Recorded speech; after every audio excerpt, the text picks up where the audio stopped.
In Southern California tonight, those deadly wildfires are still mostly uncontained. The Los Angeles County Medical Examiner's Office says at least 10 people have died, and there are new fears that strong winds will persist.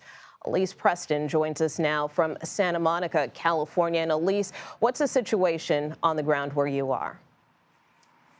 Nicole, you're saying there are new fears that strong winds could kick things back up. Right now, winds have died down, and the red flag warning that is in effect, it's expected to expire at 6 p.m. Local time. But in just a matter of days, on Monday, there's another red flag warning just staring us right around the corner.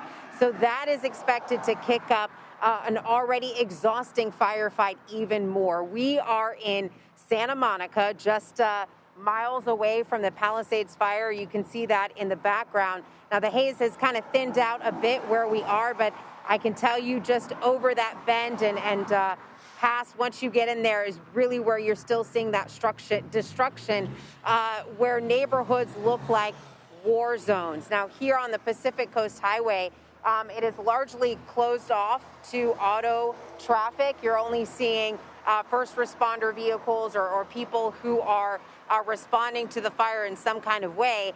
However, we have seen people walking for miles, for hours, to try to get to their neighborhoods and take a glimpse of what is left of their homes. About an hour ago, I overheard a family say, "We got to get going. It's a 5-hour walk from here." They're trying to make it there and back before the curfew sets in at 6 p.m. tonight. And authorities are trying to keep looters, they're trying to keep nefarious activity out, and they're also just trying to keep everyone safe because these fires are still burning. This Palisades fire is only 8% contained. Yeah, simply incredible, because as we know, there in Southern California, really the best way to get around is car transportation. So to have people walking like that just goes to show how difficult and dire a situation it is. But, you know, you referenced the Palisades fire there, which is one of the largest. It spread so rapidly. You know, how did it grow so quickly, and what are some of the biggest issues that firefighters are experiencing there? So the wind really made a difference here.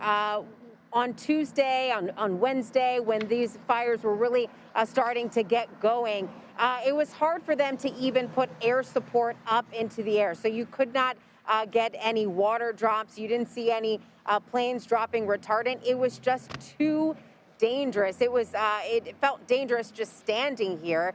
Nicole, I know you're no stranger to hurricane force winds. That's what it felt like. But instead of those winds carrying water, they were carrying embers and flames. And that's how they were able to spread so far so quickly. We were in the neighborhood, and you're walking and you're seeing homes smoldering, but then you would see embers, and you know that you got to jump back because those embers within seconds would burst into larger flames. And so a fire that was put out would then reignite, or a new fire would start. And so that has been the case throughout Southern California. We have currently 6 fires burning. And while the Palisades fire and the Eaton fire are incredibly large, incredibly destructive, altogether we've seen about at least 10,000 structures destroyed. That number's only expected to go up. And of course, the worst loss here is that loss of life, and we know 10 people have been killed as a result of these fires. Yeah, very difficult situation to watch. I'm also no stranger to Southern California, having grown up there. So, Elise Preston, we thank you for being out there and encourage you to continue to stay safe.